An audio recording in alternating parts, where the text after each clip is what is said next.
Les accidents vasculaires cérébraux concernent environ 3500 personnes sur les 4 départements auvergnats chaque année. Ils surviennent sans prévenir. Ils concernent tout le monde. Ils sont malheureusement responsables de séquelles qui peuvent être très graves. C'est la première cause de handicap acquis de l'adulte en France. On estime en France qu'il y a un AVC toutes les 4 minutes. Il y a 2 types d'AVC. Les AVC les plus nombreux, 80%, qu'on appelle ischémiques. Là, il s'agit d'un caillot qui vient boucher une artère du cerveau. Et puis l'autre type, 20% des cas, il s'agit des AVC hémorragiques, où là, c'est une artère du cerveau qui éclate et qui provoque une hémorragie à l'intérieur du cerveau.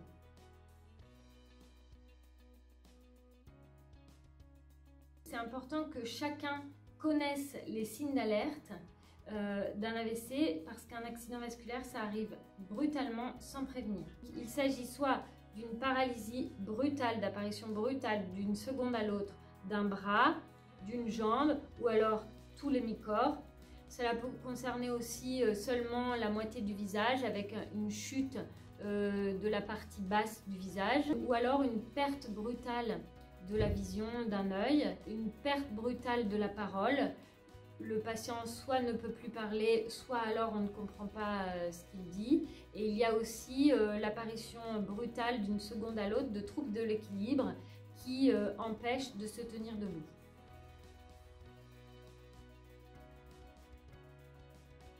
Un AVC, à partir du moment où il est là, chaque minute compte, il faut aller le plus vite possible. Devant ces signes, on doit absolument penser à un accident vasculaire cérébral et faire le 15.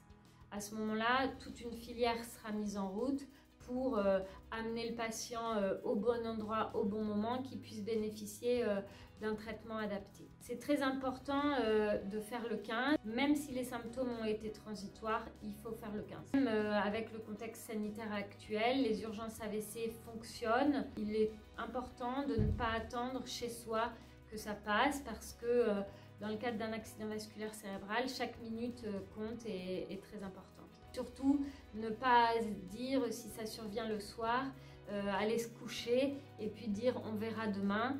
Là, on perd un temps précieux pendant lequel le cerveau peut souffrir et être à l'origine de séquelles très graves.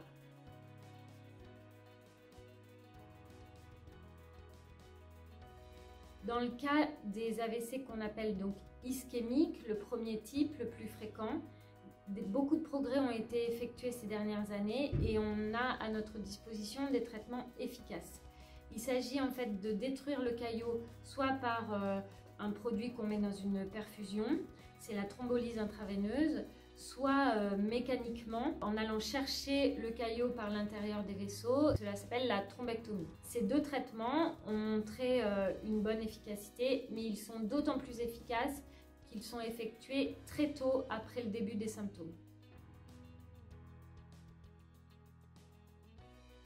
Si on veut essayer de diminuer le risque de faire un AVC, il faut lutter contre ce qu'on appelle les facteurs de risque, c'est-à-dire ce qui augmente le risque de faire un accident vasculaire cérébral. En premier lieu, le facteur le plus important, c'est l'hypertension artérielle. Il faut surveiller régulièrement sa tension, vérifier qu'elle soit inférieure en dessous de 14,9. Et puis bien sûr, si on a des médicaments pour la tension, il faut les prendre régulièrement, tous les jours, comme le médecin l'a indiqué. Ensuite, il est recommandé de ne pas fumer, d'avoir une hygiène de vie assez équilibrée. On recommande une alimentation type méditerranéenne, donc c'est-à-dire peu salée, peu sucrée, pas trop grasse. Et enfin, la pratique d'une activité physique régulière, par exemple 30 minutes de marche tous les jours.